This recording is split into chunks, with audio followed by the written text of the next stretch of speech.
नमस्कार। पिछले 2 दिनों में हमने अपने ब्रह्मांड के बारे में जाना। ब्रह्मांड में अपना स्थान क्या है ये देखा। उसके बाद हमने देखा कि अपना सौर मंडल कितना बड़ा है, अपने सौर मंडल में कौन कौन सी वस्तुएं हैं, कौन कौन से खगोलीय पिंड आते हैं। इसके साथ हमने एक एक्टिविटी भी की जिससे हमने ये जाना कि सूरज से कौन सा ग्रह कितनी दूरी पर है। आज हम और एक एक्टिविटी सीखने जा रहे हैं जिसको हम बोलते हैं एस्ट्रोलेब या एंगल मेजरर, जिससे हम नापेंगे खगोलीय पिंडों के आसमान में स्थान। खगोलीय पिंडों के आसमान में बदलते हुए स्थानों का निरीक्षण करके इंसान ने हजारों साल पहले एस्ट्रोनॉमिकल कैलेंडर्स बनाए। काल गणना के लिए सबसे पहला इस्तेमाल हुआ था एस्ट्रोनॉमिकल ऑब्जेक्ट्स का। ये स्थान हम कैसे तय करते हैं या फिर कैसे जान सकते हैं, आइए देखते हैं। मेरे हाथ में एक छोटा सा खिलौना है। एस्ट्रोलेब का एक हिस्सा रहता है एंगल मेजरर। यहाँ पे मैंने कुछ घरेलू चीजों से ये बनाने की कोशिश की है।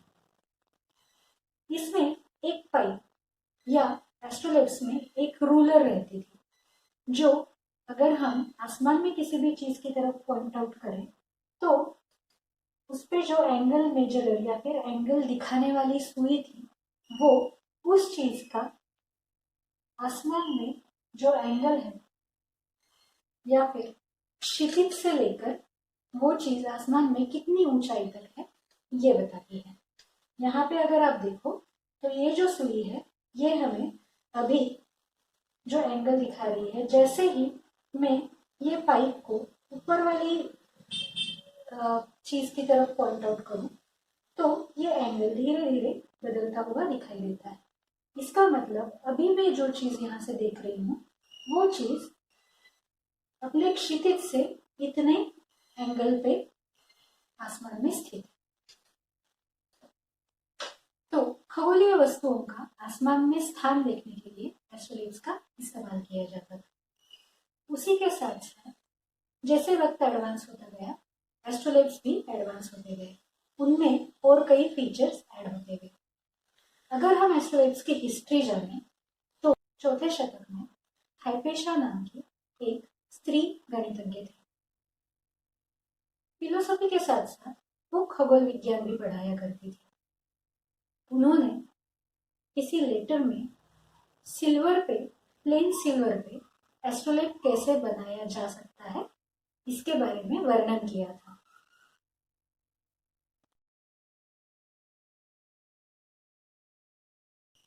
वक्त के साथ साथ एस्ट्रोलेब्स पे 14th सेंचुरी तक स्काई मैप्स भी ऐड हो चुके थे और उसी के साथ साथ समुद्री यात्राओं में एस्ट्रो नेविगेशन इजी करने के लिए या और सिंपल बनाने के लिए सेक्सटेंट्स भी तैयार हुए जिन्हें नेविगेटर्स एस्ट्रोलेब्स भी बोलते हैं या मरीनर्स एस्ट्रोलेब।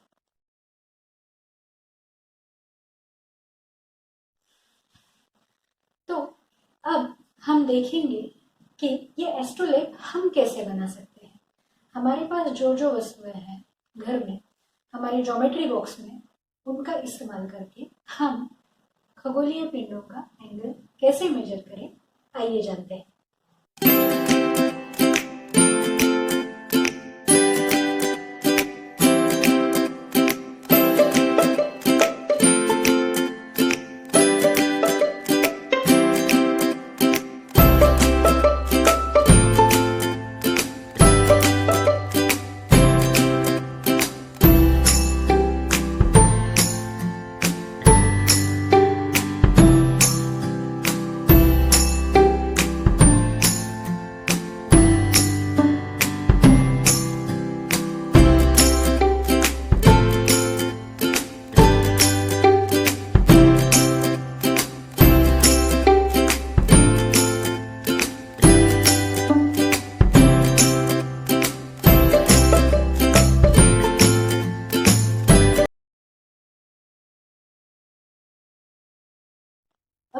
ज्योमेट्री बॉक्स में जो प्रोट्रैक्टर होता है, या फिर हम उसे कोण मापक भी बोलते हैं या डी भी बोलते हैं, तो इसका इस्तेमाल करके हमने एस्ट्रोलेब का जो एक महत्वपूर्ण हिस्सा है जिसे एंगल मेजरर भी बोलते हैं वो बनाया। अब इससे हम क्या क्या जान पाते हैं खगोलीय पिंडों के बारे में, ये देखते हैं।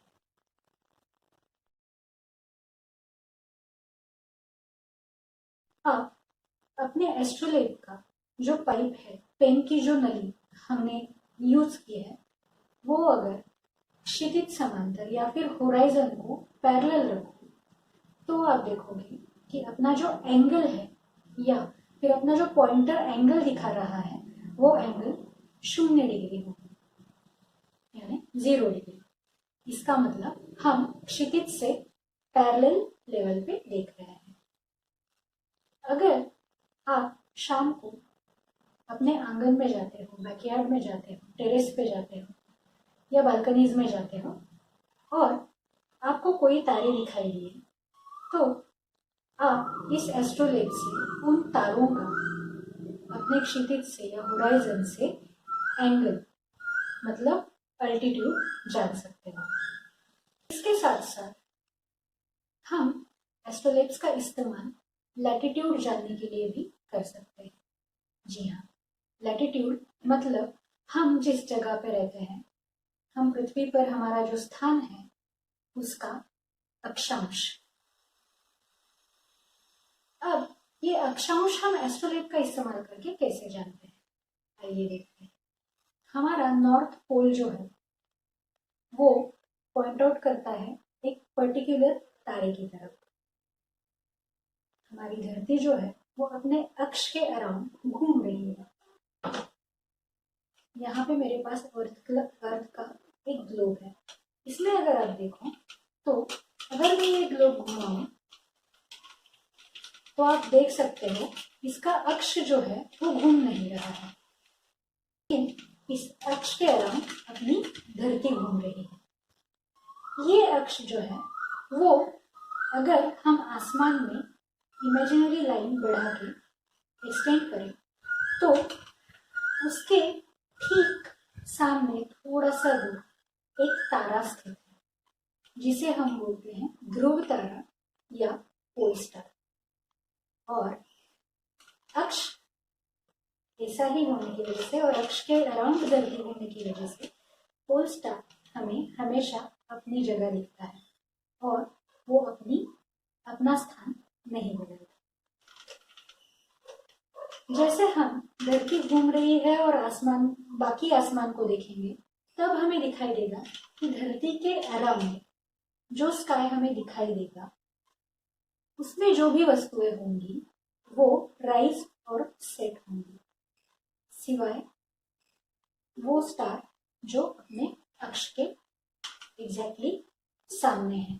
इसीलिए पोल स्टार हमें कभी भी राइज या सेट होते हुए नहीं दिखाई देता, लेकिन बाकी आसमान के तारे हमें ईस्ट से लेकर वेस्ट तक राइज होते सेट होते हुए दिखाई देते हैं। तो अगर हम देखें अपनी धरती गोल है, अगर हम नॉर्थ पोल पे हो तो पोल स्टार हमारे एग्जैक्टली सर के ऊपर होता है। पोल स्टार सर के ऊपर है क्योंकि नॉर्थ पोल पे हमें जो आसमान दिखाई देगा वो होगा नॉर्थ पोल पे जो टेंजेंशियल प्लेन है उतना। मतलब ये स्केल जो है ये अगर टेंजेंशियल प्लेन डिफाइन कर रही है तो नॉर्थ पोल पे हमें बस इतना ही आसमान का डोम दिखाई देता है और इसमें हमारे एग्जैक्टली सर के ऊपर जो है वो अपना ध्रुव तारा हो। जैसे ही हम पोल से नीचे आते जाएंगे इक्वेटर या विषुववृत्त की तरफ, तब हम देखेंगे कि ये टेंजेंशियल प्लेन जो है ये बदलता आ रहा है। अगर हम 30 डिग्री लैटिट्यूड से देखें तो हमें ये प्लेन दिखाई देगा। इसका मतलब अपना स्काई जो है वो इस प्लेन के ऊपर जो डोम है वो है, और पोल स्टार जो स्थित है वो अपने एक्सिस के एग्जैक्टली सामने कहीं यही है। यहाँ पर है, यहाँ है। इसका मतलब इस जगह से हमें पोल स्टार आसमान में दिखाई दे रहा है। होराइजन से लेकर तकरीबन इस एंगल पर हमें पोल स्टार दिखाई दे रहा है। ये एंगल जो है अपने होराइजन से लेकर पोल स्टार तक का, वो आपको बताता है आपकी लैटिट्यूड। इसका मतलब अगर हम इक्वेटर पे जाएं, इक्वेटर मतलब विषुववृत्त, अगर हम विषुव पे जाएं तो हमें पता है कि विषुव से हमें टेंजेंशियल प्लेन के सामने जितना आसमान होगा उतना ही दिखाई देगा। अगर आप देखें तो अपना जो एक्सिस है वो भी विषुववृत्त को 90 डिग्रीज पे है, राइट। मतलब अपना इक्वेटर जो है वो एक्सिस को परपेंडिकुलर है। इसी का मतलब अगर हमें टेंजेंशियल प्लेन में आसमान दिखाई दे रहा है तो ये प्लेन पैरेलल है अपने अर्थ के एक्सिस को। इसका मतलब अगर हम विषुववृत्त से देखें या इक्वेटर से देखें तो आसमान में पोल स्टार हमें दिखाई देगा होराइजन या क्षितिज। मतलब ये अगर हमारा विषुववृत्त से दिखने वाला आसमान है तो इसी प्लेन में हमें एट होराइजन पोल स्टार दिखाई देगा या ध्रुव तारा दिखाई देगा। जैसे जैसे हम नीचे की ओर मतलब सदर्न हेमिस्फीयर दक्षिण गोलार्ध की ओर बढ़ते हैं, वैसे देखिए पोल स्टार या फिर अपना एक्सिस यहाँ है और हमें दिखने वाला स्काई का प्लेन यहाँ है। इसका मतलब हमें जो स्काई दिखेगा वो बस इसी प्लेन में दिखेगा। इसी का मतलब है जैसे हम इक्वेटर से नीचे दक्षिण गोलार्ध में किसी भी जगह पे जाते हैं, अपना जो पोल स्टार है वो हमें नहीं दिखाई देगा। पोल स्टार जो है वो हम बस इक्वेटर के ऊपर से नॉर्थ पोल तक ही देख पाते हैं। अब पोल स्टार ढूंढना कैसे है? कई बार लोगों के मन में ये एक मिसबिलीफ होता है कि पोल स्टार सबसे तेजस्वी तारा है, लेकिन नहीं। अगर आप आजकल नाइट स्काई देख रहे हो तो जैसे ही सनसेट होता है एक बहुत ही तेजस्वी टिमटिमाता हुआ तारा आपको सनसेट की डायरेक्शन में, जिसे हम वेस्ट भी बोलते हैं, वहां पे दिखाई देगा। और वो जो तारा है वो है आसमान का सूरज के बाद हमें दिखने वाला सबसे तेजस्वी तारा, जिसका नाम है व्याध। व्याध यानी सीरियस। तो पोल स्टार कहाँ है? हमें पता है कि अगर हम वेस्ट की तरफ देखें तो हमारे राइट हैंड साइड को 90 डिग्रीज पे जो आएगा वो होगा अपना नॉर्थ। अब नॉर्थ की तरफ भी आपको कई सारे तारे दिखाई देंगे, लेकिन उनमें कोई भी तारा इतना ब्राइट नहीं होगा जितना हमें सीरियस दिखाई देता है। वहां पे कई सारे पेंटर तारे हमें दिखाई देते हैं, लेकिन जैसे ही आप नॉर्थ होराइजन की तरफ से थोड़ा ऊपर देखो, आजकल हमें आसमान में एक बहुत ही सुंदर शेप दिखाई दे रहा है।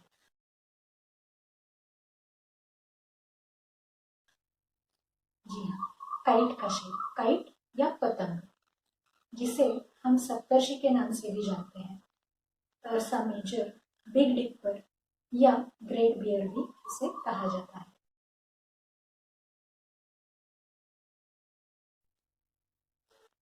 ये एक कॉन्स्टिलेशन है और कॉन्स्टिलेशन का मतलब आसमान में दिखने वाले तारों को जोड़ के बनाए गए काल्पनिक आकार।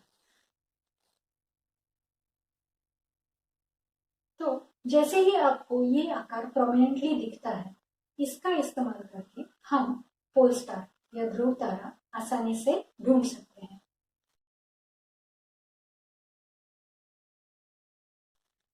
इस पिक्चर में आप देख सकते हो कि ये पतंग जो है, उस पतंग के पहले दो तारे अगर हम जोड़ के सीधा क्षितिज की तरफ आने लगे, तब सामने जो तारा दिखाई देता है वो है अपना ध्रुव तारा या पोल स्टार।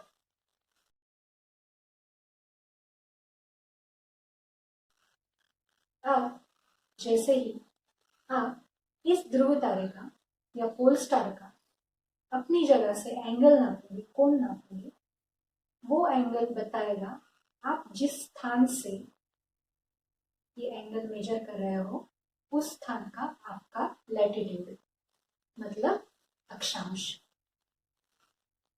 इस तरह से आप दुनिया में कहीं भी जाओ, अगर आपके पास एस्ट्रोलेब है या आपको आसमान में एंगल्स कैसे मेजर करते हैं इसका ज्ञान है, तो आप अपनी जगह का लैटिट्यूड मेजर कर सकते हो।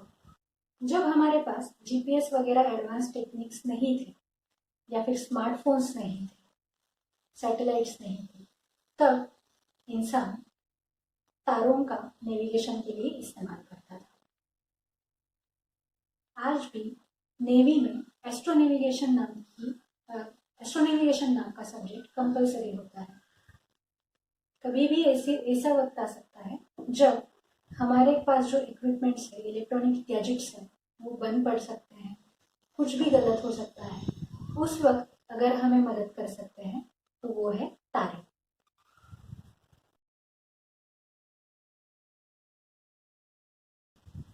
अब लैटिट्यूड तो हमने अपनी जगह का फाइंड आउट कर लिया, हम और क्या क्या चीजें इस एस्ट्रोलेब से कर सकते हैं।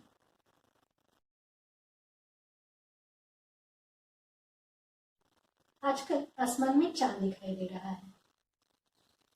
कल पौर्णिमा का दिन है, इसका मतलब फुल मून है। तो अगर हम आज शाम से ही देखना शुरू करें तो हम होराइजन से लेकर चांद कितनी ऊंचाई पर आसमान में है ये एक पर्टिकुलर टाइम डिसाइड करके देख सकते हैं। समझो अगर आज रात को 9 बजे हम देखते हैं कि चांद क्षितिज से कितनी ऊंचाई पर है और कल उसी वक्त चांद की क्षितिज से ऊंचाई हम नापते हैं, तो क्या उसमें फर्क आता है या चांद सेम ही ऊंचाई पर रहता है, ये हम जान पाएंगे। और अगर यही ऑब्जर्वेशन हम over a period of month लेंगे तो हमें चांद की कक्षा के बारे में, चांद की पृथ्वी के अराउंड कक्षा के बारे में और जानकारी मिल सकती है। चांद की पृथ्वी के अराउंड मोशन जो है, मूवमेंट जिसे हम परिभ्रमण गति बोलते हैं, इसके बारे में पता चल सकता है।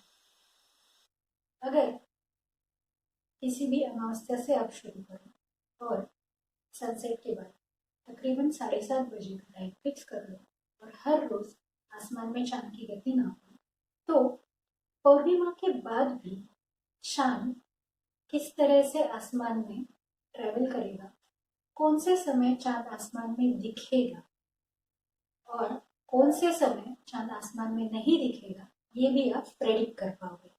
इस तरीके से आप अपना खुद का लूनर कैलेंडर बना पाओगे।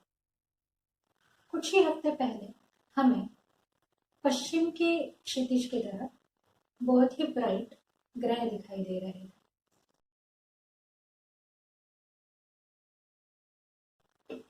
जो ब्राइट ग्रह हमें दिखाई दे रहा था वो था शुक्र या वीनस। अब वो दिखाई नहीं दे रहा है। अब कुछ ही दिनों में ये जो ग्रह है हमें अर्ली मॉर्निंग या सनराइज के पहले दिखाई देगा। इसका मतलब ग्रह आसमान में बहुत ही क्विकली अपना स्थान बदलते हैं। ग्रह और तारों के बीच में एक बेसिक डिफरेंस है। ग्रह या प्लैनेट्स, प्लैनेट्स इस वर्ड या शब्द का अर्थ ही है वॉन्डरर्स, मतलब भटकने वाले। जब से इंसान इन चीजों को देखते आ रहा है तब से ये ऑब्जर्व किया गया कि तारे जो है या फिर हम जिसे कॉन्स्टेलेशन बोलते हैं, कुछ पर्टिकुलर डिफाइन किए गए हुए इमेजिनरी शेप्स, वो over the period of time अगर हम देखें वो शेप्स बदलते नहीं हैं। With respect to each other stars अपने स्थान नहीं छोड़ते।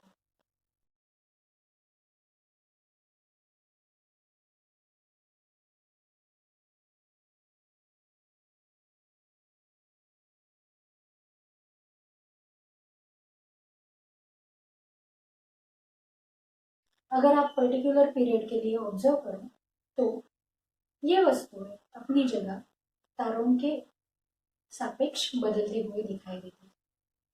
इन्हीं चीजों को नाम दिया गया वॉन्डरर्स या प्लैनेट्स या ग्रह। अगर आप ऐसे ही देखना चाहो कि ग्रहों की स्थिति कैसे बदलती है तो आप अभी से शुरुआत कर सकते हैं। आजकल रात को 10:30 बजे के अराउंड जुपिटर राइज हो रहा है और उसके कुछ ही मिनट्स बाद राइज हो रहा है सैटर्न। जी हाँ, राइज हो रहा है मतलब आपको ईस्टर्न होराइजन की तरफ, साउथ ईस्ट की तरफ एक बहुत ही ब्राइट, न टिमटिमाने वाला ऑब्जेक्ट दिखाई देगा, थोड़ा सा येलोइश होगा। वो है अपने सौर मंडल का सबसे बड़ा ग्रह जुपिटर, बृहस्पति या गुरु।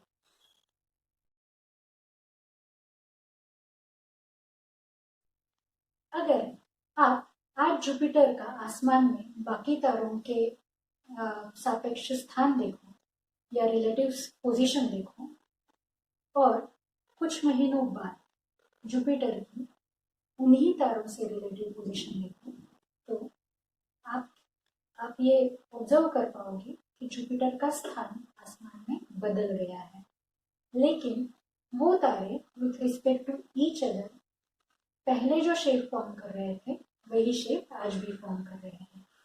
इसका मतलब जुपिटर ने आसमान में अपना स्थान बदल लिया है और यही चीज है जिसकी वजह से हम प्लैनेट्स को तारों से अलग डिफर कर पाते हैं। तो एस्ट्रोलेब का इस्तेमाल करके हम अपना लैटिट्यूड नाप सकते हैं, अपने चांद की अर्थ के अराउंड कक्षा के बारे में और जान सकते हैं और हम ग्रहों को तारों से कैसे अलग डिफर किया गया था वो भी जान सकते हैं। अगर आपको ये एक्टिविटी का मजा उठाना है तो ये सब चीजें ट्राई करके देखिए और अपने एक्सपीरियंस हमारे साथ शेयर कीजिए। अगर ये एक्सपेरिमेंट्स करते वक्त आपको कोई भी दिक्कत हो, तकलीफ हो तो आप उसके बारे में सवाल हमारे कमेंट बॉक्स में डाल सकते हैं, हम उनका जवाब जरूर देंगे। Thank you.